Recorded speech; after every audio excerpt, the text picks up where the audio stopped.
kelompok 4. Saya atas nama Variati. Saya Fitriani. Saya Vinda. Jadi di sini kami akan membahas tentang penyakit pada masa kehamilan.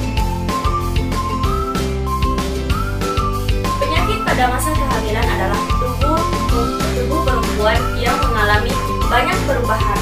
Nah, hormon dan fisik yang dapat menyebabkan risiko terjadinya beberapa penyakit atau kondisi medis, dan ada beberapa penyakit yang mungkin terjadi selama masa kehamilan.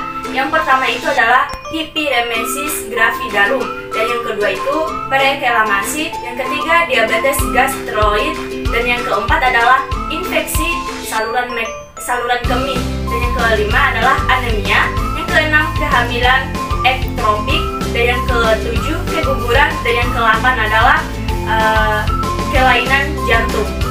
Nah, jadi di sini kami akan membahas dua penyakit saja, yaitu gravidarum dan anemia.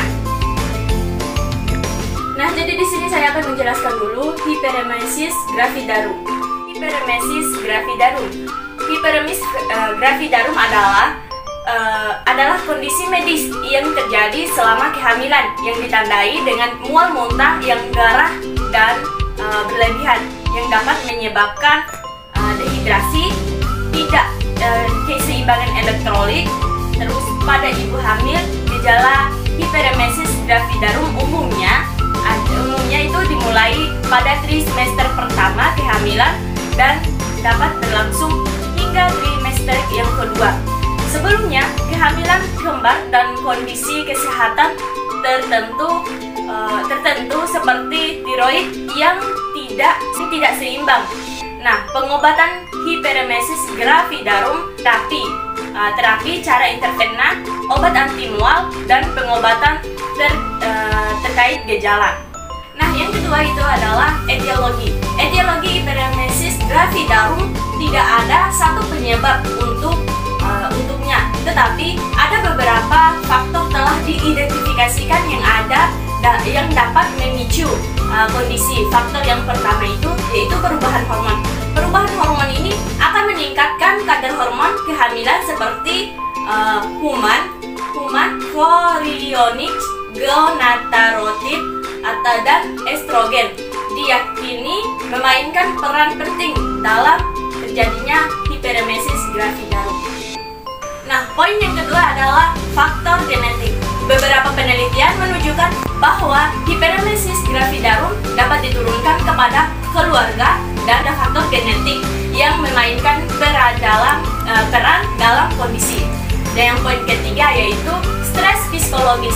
Stres psikologi, beberapa penelitian menunjukkan bahwa stres psikologis dapat memicukan HGH yaitu hiperemesis gravidarum atau memperburuk gejala yang sudah ada. Dan poin yang keempat itu adalah ketidakseimbangan elektrolit.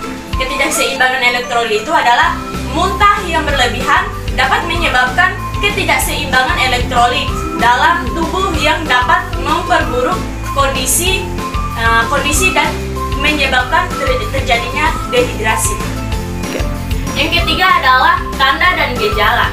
Tanda dan gejala hiperemesis gravidarum adalah kondisi medis yang sering terjadi pada kehamilan dan ditandai dengan mual yang berat dan muntah-muntahan yang berlebihan.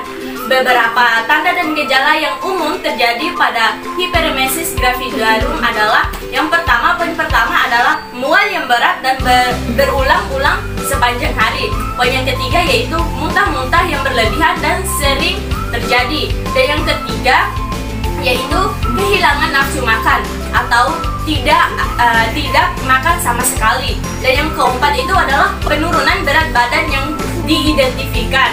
Dan yang kelima yaitu dehidrasi yang disebabkan oleh kehilangan cairan dan elektrolit akibat muntah-muntah yang berlebihan. Dan yang keenam itu adalah pusing, lelah, dan lemah. Yang ketujuh, bau tubuh dan mulut yang kuat. Dan yang ke-8 adalah urin menjadi gelap karena ketidakseimbangan elektrolit. Dan poin yang ke-9 yaitu kenaikan detak jantung. Yang keempat adalah patofisiologi. Meskipun mekanisme pasti terjadinya hiperemesis gravidarum belum sepenuhnya dipahami. Ada beberapa faktor yang dikaitkan dengan kondisi ini, yaitu faktor yang pertama yaitu peningkatan kadar hormon. Faktor yang kedua yaitu gangguan fungsi hati, dan faktor yang ketiga adalah ketidakseimbangan elektrolit. Pembahasan selanjutnya akan dilanjutkan oleh teman saya. Manifestasi klinis: mual dan muntah yang parah dan berulang terutama pada pagi hari. Yang kedua, hilangnya nafsu makan atau penurunan berat badan yang signifikan. Yang ketiga, hidrasi yang dapat menyebabkan pusing, lemah atau kembung. Yang ketiga, kelemahan dan mudah merasa lelah. Yang keempat, gangguan keseimbangan elektrolit yang dapat menyebabkan sakit kepala, denyut jantung cepat atau kencang. Komplikasi: dehidrasi, keseimbangan elektrolit, muntah yang berulang dan parah dapat menyebabkan dehidrasi, dan ketidakmuntah yang berulang dan parah dapat menyebabkan dehidrasi dan tidak keseimbangan elektrolit, seperti kekurangan natrium, kalium, dan magnesium yang dapat memperlukan fungsi otot, jantung, dan saraf. Yang kedua, penurunan berat badan yang signifikan. Jika kondisi berlangsung lama parah, maka dapat menyebabkan penurunan. Jika kondisi ini berlangsung lama dan parah, maka dapat menyebabkan penurunan berat badannya yang signifikasi dan dapat pada kesehatan janin. Yang ketiga, gangguan pertumbuhan janin. Jika kondisi HG tidak diobati, maka menyebabkan gangguan pertumbuhan janin atau keguguran janin.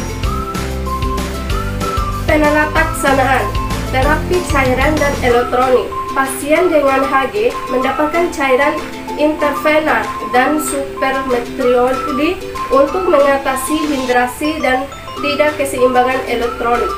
Yang kedua, terapi nutrisi.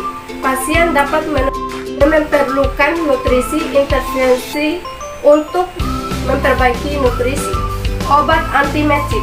Dokter dapat meresponkan obat antiemetik untuk mengurangi mudah dan muntahnya berlebihan. Yang keempat, terapi hormon. Dokter dapat meresepkan terapi hormon untuk mengurangi gejala HG dan memperbaiki kondisi ibu dan janin. Yang kelima, istirahat yang cukup. Pasien dengan HG perlu istirahat yang cukup dengan menghindari faktor pemicu mual seperti ibu atau rasa tidak disukai. Selanjutnya kita akan membahas penyakit yang kedua, yaitu penyakit anemia.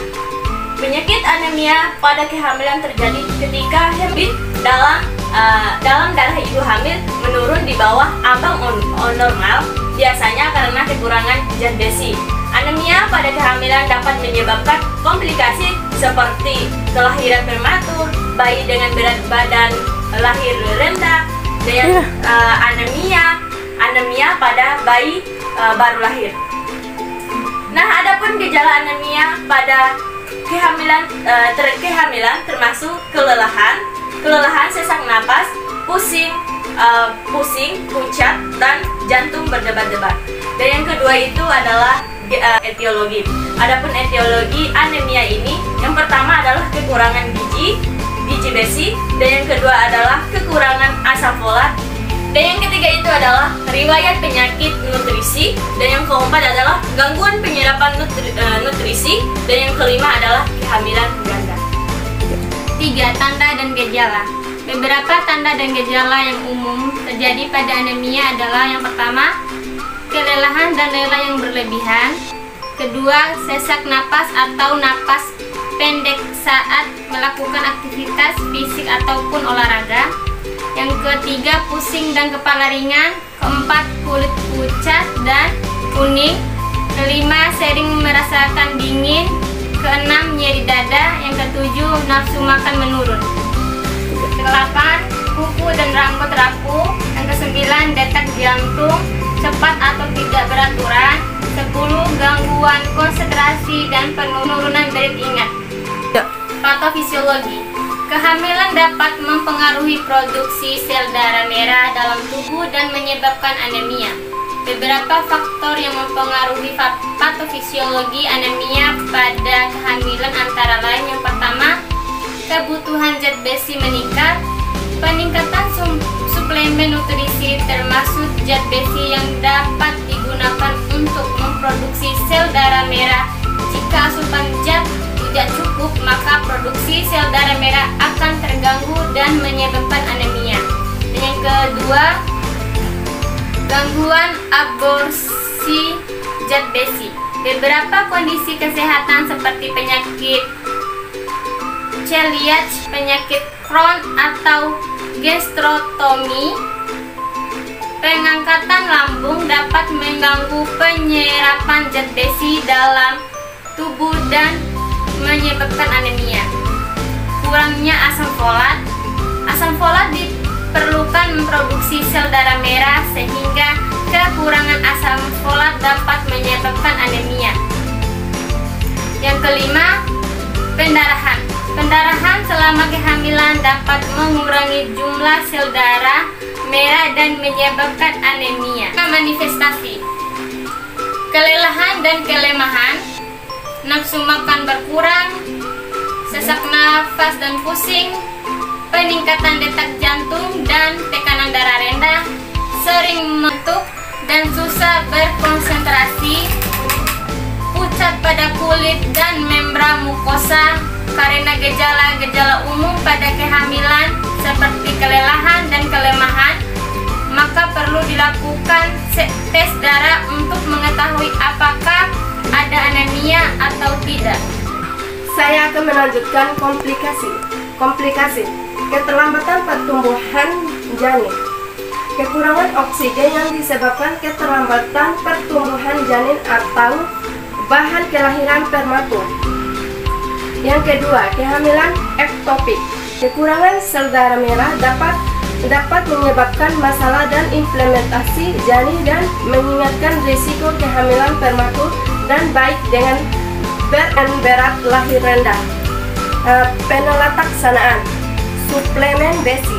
Pasien anemia perlu mengambil besi untuk meningkatkan kadar hemoglobin dan sel darah merah. Konsumsi makan sehat. Pasien harus mengkonsumsi makanan yang sehat dan bergizi seperti buah-buahan, daging merah dan selera yang diperkara besi. Yang ketiga, terapi transfusi darah. Pasien dengan anemia yang parah dapat memerlukan transfusi darah untuk meningkatkan darah hematologi darah merah. Pemeriksaan penunjang. Yang pertama, tes darah merah. Jadi selanjutnya itu adalah pemeriksaan penunjang, yaitu yang pertama adalah tes darah lengkap. Tes darah lengkap ini dapat menunjukkan kadar hemoglobin dan sel darah merah yang rendah serta membantu menentukan jenis anemia yang alami. Dan yang kedua itu adalah tes besi. Yang tes besi dapat menunjukkan kadar besi yang rendah yang dapat menandakan kekurangan besi. Yang ketiga itu tes vitamin B12 atau folat yang menyebabkan anemia. Nah, adapun diagnosa yang muncul pada anemia ini yaitu yang pertama kontrasi, dan yang kedua adalah intoleransi aktif, dan yang ketiga adalah gangguan interaksi kulit atau jaringan. Mungkin itu saja materi yang bisa kami jelaskan. Lebih dan kurangnya kami mohon maaf. Billahi taufiq wal hidayah. Wassalamualaikum.